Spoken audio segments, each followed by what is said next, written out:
sejahtera dalam kasih Tuhan Yesus Kristus. Terima kasih kepada Bapak Gembala, puji Tuhan telah memberi kepercayaan yang sangat berharga ini bagi saya yang baru pertama kali menjak negara Paman Sam, ya. Baru pertama kali ada di USA. Puji Tuhan, dan mohon maaf jika masih tabrak sana tabrak sini karena tentu budaya yang di sini begitu beda, ya, dengan kami di sana. Tapi kami sangat senang Tuhan entar bawa kami ke sini dan juga menerima kepercayaan seperti pada saat ini untuk melayani Bapak Ibu saudara-saudara sekalian dalam pemberitaan firman. Nama saya Pendeta Budi Lenas, saya bersama dengan istri Ivone Jola Ruth Repi, ya itu nama lengkapnya, panjang, ya. Puji Tuhan, baik. Saya atau kami melayani di Manado, Sulawesi Utara, di Kelurahan Malalayan, ya. Barangkali kalau ada yang dari Manado atau yang pernah ke Manado, saudara-saudara dari kota arah ke selatan, saudara pasti temui tempat pelayanan kami. Baik, saya tidak berlama-lama, mari kita bersama pusatkan perhatian kita dan kita memperhatikan tulisan Rasul Paulus kepada jemaat yang di Kolose, ya. Mari kita membaca dari Kolose pasal 2 ayat yang ketiga, pertama sampai ayatnya yang keempat. Saya bacakan bagi kita sekalian. Kolose pasal 3 ayat 1 sampai ayat 4. Karena itu kalau kamu dibangkitkan bersama dengan Kristus, carilah perkara yang di atas, di mana Kristus ada, duduk di sebelah kanan Allah. Pikirkanlah perkara yang di atas, bukan yang di bumi.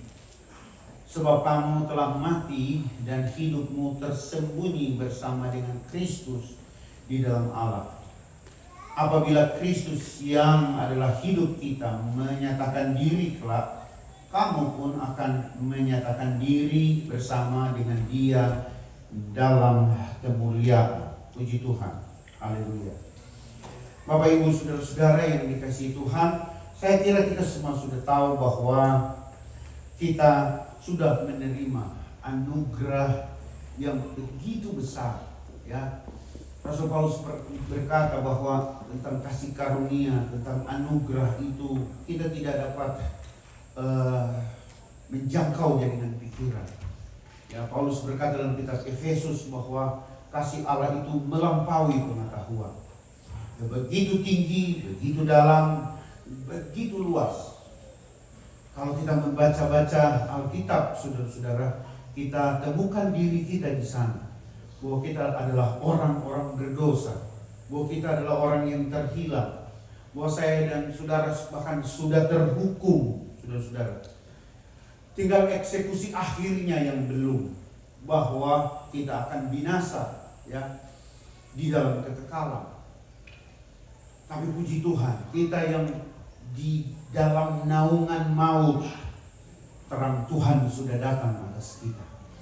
Kita yang sudah binasa, kita yang tanpa pengharapan, puji Tuhan, Dialah yang sudah datang dan menebus kita.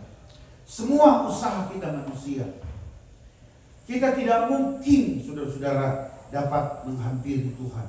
Sejak manusia jatuh ke dalam dosa, terusir dari hadirat Tuhan, dan saudara-saudara, tidak mungkin kita kembali, ya.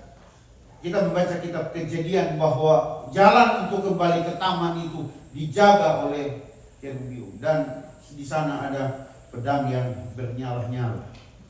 Betul-betul kita terusir.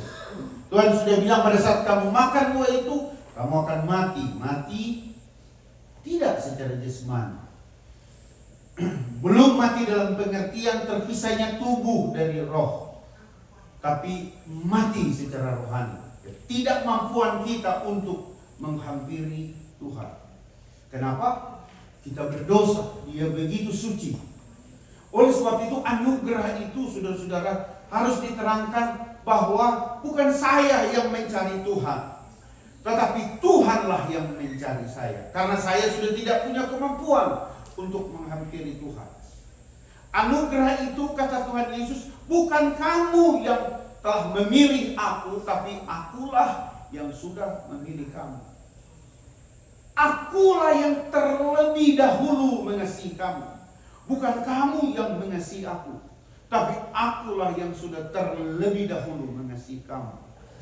Luar biasa, walaupun kita sudah bergelimang dengan dosa, walaupun saya dan saudara ada di dalam naungan maut, tapi kasih Allah sangat besar pada kita. Dan Dia jangkau kita. Dan kita semua sudah tahu bagaimana Dia sudah menebus kita. Dia mati di kayu salib, dan kemudian pada hari ketiga Dia bangkit. Saya kira hari-hari ini masih hari-hari peringatan akan kebangkitan Tuhan Yesus. Yesus Tuhan sudah bangkit. Ada berkat besar di dalam penderitaannya, di dalam kematiannya, tetapi juga di dalam kebangkitannya. Ya, sampai-sampai Rasul Paulus untuk mendapatkan berkat itu, dia berkata dalam Filipi pasal 3 ayat 10 ya, kalau tidak salah, bahwa dia menghendaki, katanya, aku menghendaki agar supaya dia juga menderita seperti Kristus. Dia juga boleh mengalami apa artinya kematian atau salib itu dalam hidupnya. Tapi akhirnya dia supaya aku juga boleh memperoleh kebangkitan seperti Kristus. Pasca sudah berlalu. Saya kira dari mimbar ini telah diberitahukan berita tentang Pasca, berita tentang penebusan. Dan pada saat ini saya ingin saudara-saudara membagi atau kita merenungkan bersama berkat ini. Karena kamu sudah dibangkitkan bersama dengan Kristus, carilah perkara yang di atas dan bukan yang di bumi. Sudah pasti ini akan membuat kita bertanya, Pak Pendeta, kaki saya masih ada di bumi, saya masih berpijak di bumi. Gimana saya bisa hidup dengan tidak memikirkan hal-hal di bumi ini? Bagaimana bisa? Lalu saya mau makan apa? Lalu karir saya bagaimana? Lalu anak-anak saya bagaimana? Gimana sih kita terus-menerus hanya memikirkan surga, memikirkan perkara-perkara langit, memikirkan perkara-perkara di atas. Lalu saya yang di bumi ini, bagaimana nasib saya? Ya, saya kira bukan begitu apa yang diajarkan oleh kita. Ya, tidak demikian. Saudara-saudara yang kasih dalam Tuhan, karena di dalam surat Kolose ini juga Paulus berkata bahwa kita mengerjakan segala perkara itu, atau kita membaca dalam Kolose pasal yang ketiga ayat yang ke-23 seperti ini. Kolose pasal 3 ayat 23, apapun juga yang kamu perbuat, perbuatlah dengan segenap hatimu seperti untuk Tuhan dan bukan untuk manusia. Lakukanlah segala sesuatu. Bekerjalah, saudara-saudara. Kita perlu makan. Bekerjalah. Kita punya anak-anak, generasi ke depan. Kita memerlukan ini dan itu, ya. Bekerjalah, kita perlu. Tetapi saudara-saudara yang kasih dalam Tuhan, dalam segala sesuatu yang kita kerjakan, mari kita bekerja dengan bersungguh-sungguh seperti untuk Tuhan dan bukan untuk manusia. Walaupun kita sementara berpijak di sini, kita berkarir di sini, kita banting tulang di sini, Kita melakukan pekerjaan-pekerjaan bisnis kita, saudara-saudara. Tapi sementara kita melakukannya, mari kita melakukannya dengan bersungguh-sungguh seperti untuk Tuhan, bukan untuk manusia. Saya percaya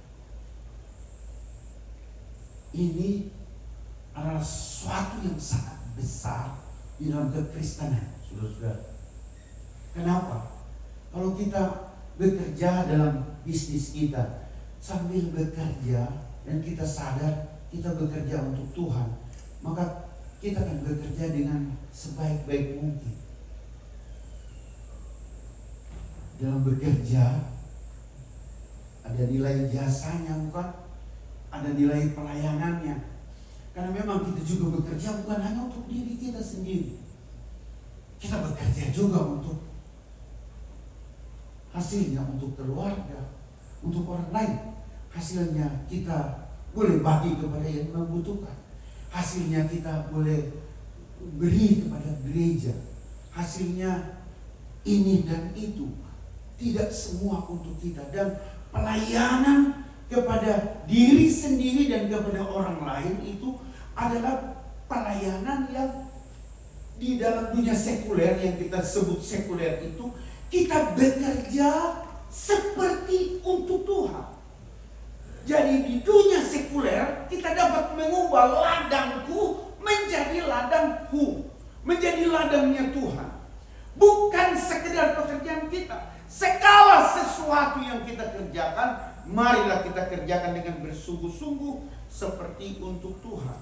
Begitulah seharusnya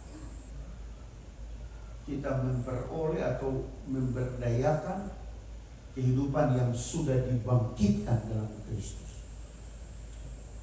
Kamu yang sudah dibangkitkan dalam Kristus, biar pikiranmu selalu di atas, bukan yang di bumi ini. Apa yang kita kerjakan di bumi ini, sementara kita bekerja seperti untuk Tuhan dan bukan untuk manusia. Pada suatu waktu saya mendengar khotbah dari seorang yang menyelidiki spirit apa yang ada pada bangsa atau beberapa negara di Eropa yang semua hasil pekerjaan itu sudah the best. Jam tangan mereka, mobil mereka, sudah bekerja apa saya? Membuat sepatu, sudah semua mereka kerjakan dengan hasil yang terbaik.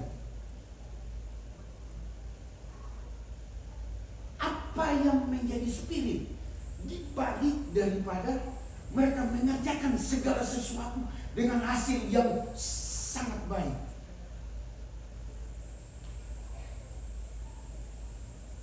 Ternyata itu dipengaruhi oleh pengaruh reformasi. Ternyata itu berakar pada firman Allah. Kenapa? Orang-orang Kristen pada zaman mana mereka menemukan ini, mereka menemukan itu, mereka bekerja ini dan bekerja itu dengan hasil terbaik. Mereka ternyata bekerja seperti untuk Tuhan dan bukan untuk manusia. Sudah dikenal di Amerika ini kalau bekerja profesional.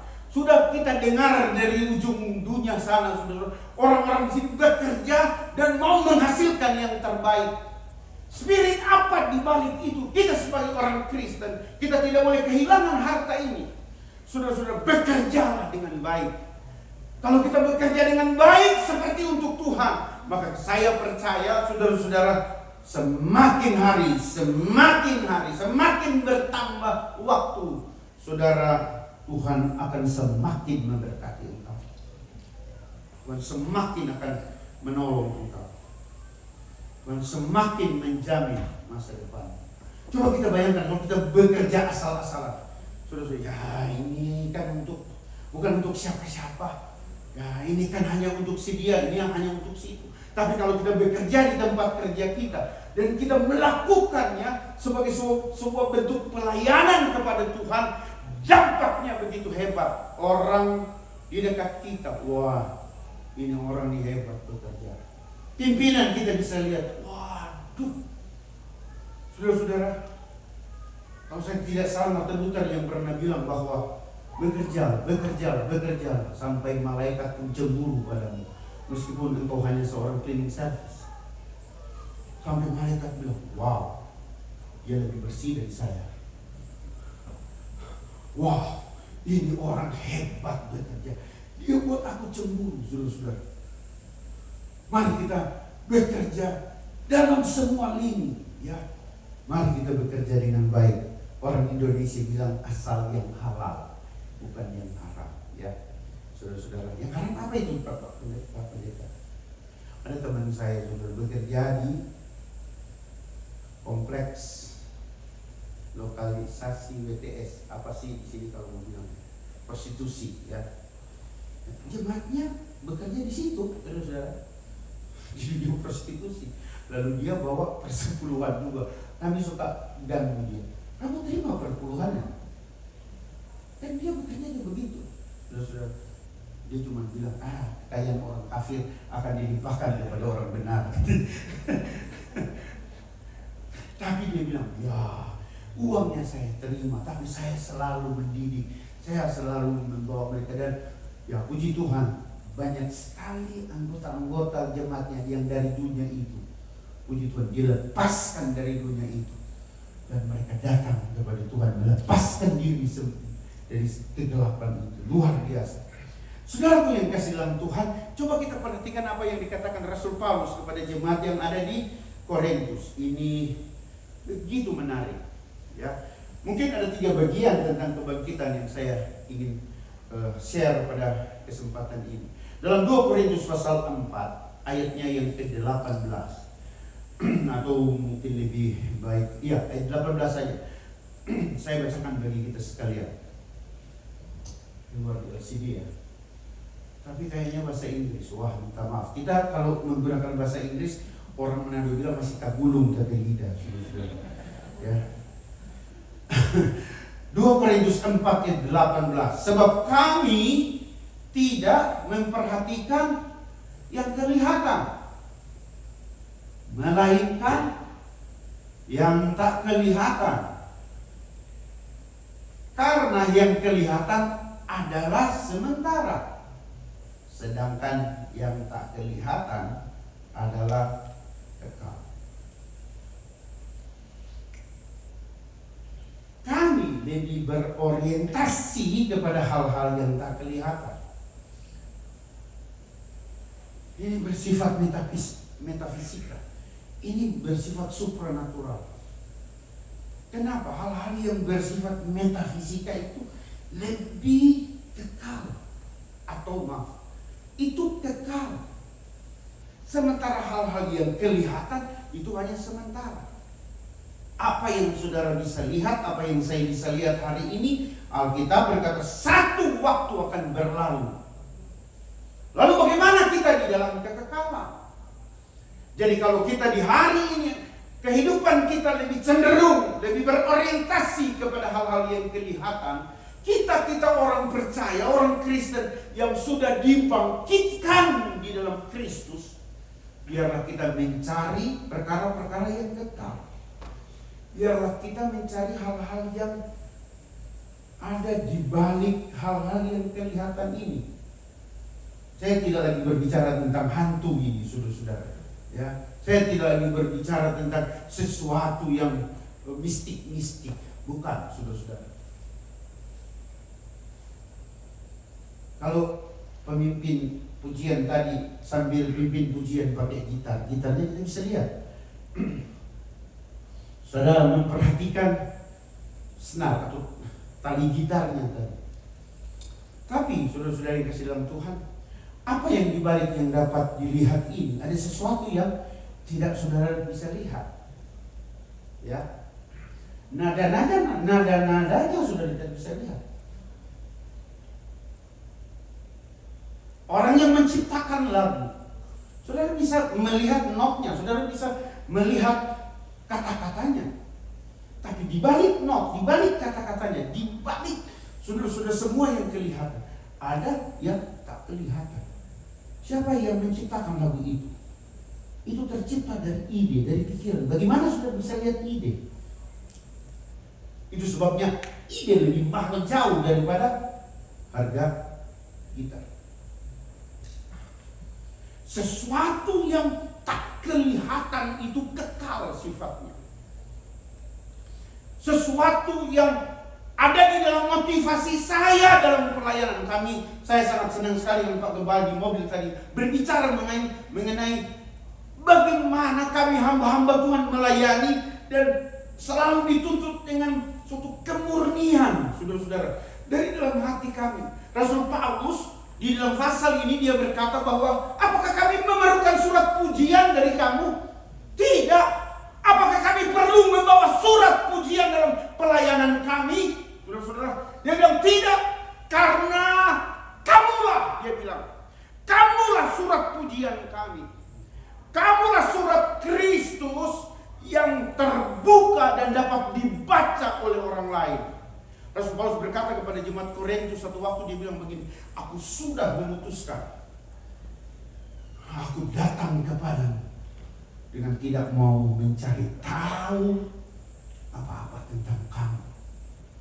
Selalu dia bilang, Yesus Kristus, yaitu Dia yang bersalib, yaitu Dia yang disalib. Coba, mari kita sedikit mengolah pikiran kita. Saya datang di sini, saya tidak mau cari tahu apa-apa di sini. Enggak. Saya enggak mau periksa keuangan saudara di sini.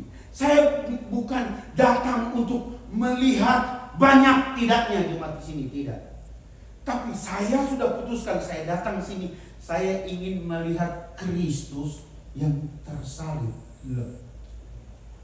Bisa lihatnya bagaimana? Saudara-saudara, saya mau lihat gimana Kristus yang tersalib di tengah-tengah jemaat. Bisa saya lihat tidak? Ini sesuatu yang bersifat metafisika. Ini sesuatu yang bersifat tak terlihat oleh mata jasmani ini.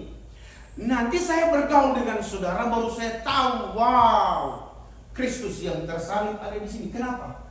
Saudara-saudara, jemaat Tuhan di sini adalah jemaat yang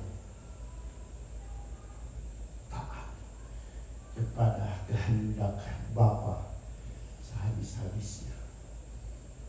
Karena Yesus yang tersalib itu adalah Dia yang berkata sejak dari taman, tetapi bukan kehendakku yang jadi, kehendakmu lah yang jadi. Dan Dia berjalan, sang terang menyerahkan dirinya, karena Dia bilang ini saatnya kegelapan itu. Padahal Dia terang tak pernah kalah dengan kegelapan. Tapi demi kehendak Bapa Dia rela diludahi, Dia rela dimahkotai dulu, Dia rela, saudara-saudara, dicambuk, Dia rela berat-berat memikul salib, saudara-saudara, karena taat kepada kehendak Bapa. Saudara, ada yang menggambarkan waktu Dia disalib, di sini Dia pegang tangan kita manusia, dan di sana Dia memegang tangan dari Allah Bapa di sorga, untuk melalui dirinya saya dan saudara diperdamaikan. Haleluya. Dia tidak ada salah, rela disalahkan. Coba jemaat saudara-saudara, kalau punya sifat ini, di sini pasti ada damai selalu. Enggak berantem. Kita rela disalahkan. Berkali-kali di pastori saya, sudah lama, banyak tahun berlalu, anak-anak pengerja saya itu suka berantem.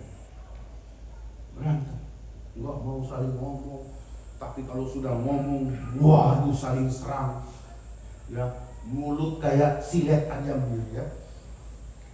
Akhirnya saya harus mengurus pengerja. Lepaskan sekolah kita. Ya, tapi begitulah, masih dalam proses. Lalu saya tanya kepada yang satu, siapa yang salah? Dia tuh. Itu yang salah, dia yang salah. Siapa yang salah? Dia yang salah. Tidak ada yang mengaku salah. Dia yang salah. Mereka saling tuduh, kamu yang salah. Tidak, kamu yang salah. Stop, saya bilang stop.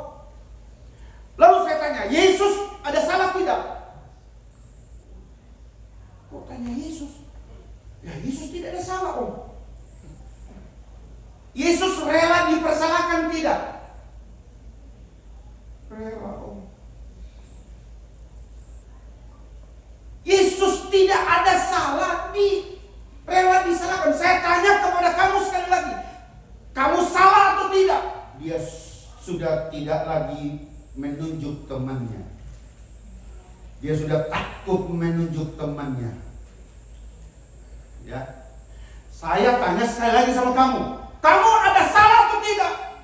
Salah. Kita bilang kamu ada salah, tapi tidak rela disalahkan. Yang satu lagi, kamu bagaimana? Kamu salah atau tidak? Saya salah. Kamu ada salah, saya bilang, tapi tidak rela disalahkan. Yesus tidak ada salah, tapi rela disalahkan. Gimana kamu? Baku pelodor orang buat. Minta maaf, itu seperti bahasa Manado. Saling peluk mereka dan nangis berdua. Saudara, saya percaya kalau Kristus tersalib pada di sini, kita akan ada dalam damai sejahtera dari Allah. Wah, luar biasa. Berkat-berkat dari Tuhan atas kita. Saudara, berkat-berkat yang melampaui akal kita. Mari kita pergi kepada satu hal lagi, sebagaimana yang Petrus katakan, saudara-saudara, di dalam surat Petrus. Ini bagian terakhir. Saya minta maaf, saya suka sekali khotbah panjang, tapi lutut saya barusan dioperasi, saudara-saudara. Makanya saya pakai tongkat tuh. Ya, kalau agak jauh saya harus pakai tongkat. Tapi kalau suka saya khotbah panjang, kasih saya kursi di sini, saya khotbah 2 jam dulu. Maaf Pak Saudara. Baik. Surat Petrus yang pertama, ya, atau 1 Petrus pasal 1.